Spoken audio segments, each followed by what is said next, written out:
नमस्कार. आपण राज्यसेवेसाठी जो प्राचीन इतिहास आहे त्यामध्ये जे यज्ञ दिलेले आहेत त्याच्यातला एक टॉपिक बघणार आहोत. तर कोणता यज्ञ कोणत्या गोष्टीसाठी आहे हे आपण पाठ करायचं आहे.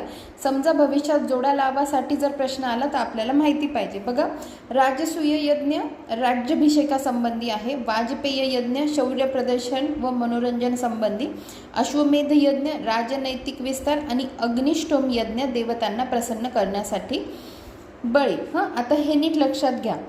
राजसूय यज्ञ राज्याभिषेकासंबंधी, राजसूय यज्ञ आणि राज्याभिषेकासंबंधी ह्या दोन्ही गोष्टी सिमिलर उच्चार आहेत, त्यामुळे हे नीट लक्षात ठेवा.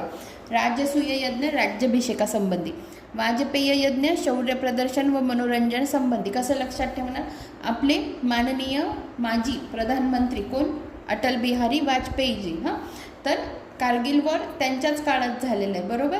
तर मग आपण असं लक्षात ठेवायचं आणि ते आपण जिंकलेलो पण आहे. तर मग कारगिल युद्ध लढण्याचा खूप मोठा निर्णय त्यांच्या काळात झाला. म्हणजे काय? शौर्य प्रदर्शन, शौर्य दाखवलं त्यांनी तिथे पण, ठीक आहे. आणि ते त्यांच्या कवितांसाठी खूप जास्त प्रसिद्ध आहे. आणि कविता काय करतात? मनोरंजनाचं काम करतात.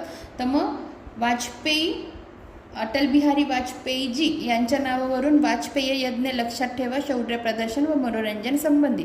त्यानंतर अश्वमेध यज्ञ राजनैतिक विस्तार. पूर्वीच्या काळी अश्वमेध यज्ञ केला जायचा, म्हणजे अश्व सोडून दिला जायचा आणि तो जिथपर्यंत जाईल तिथपर्यंत ती आपली जागा असायची किंवा तो सगळा विस्तार आपला असायचा.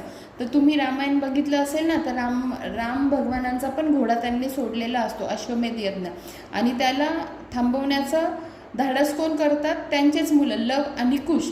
तर हे हा जो सीन आहे ना, हे पण बघण्यासारखं आहे. तर अश्वमेध यज्ञ त्यावरून लक्षात ठेवा, राजनैतिक विस्तार.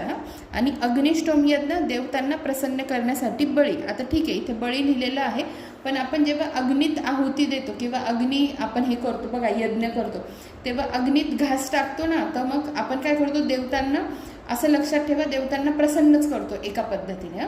फक्त मला इथे लक्षात ठेवताना काय ठेवायचं? अग्निष्टोम यज्ञ देवतांना प्रसन्न करण्यासाठी बळी.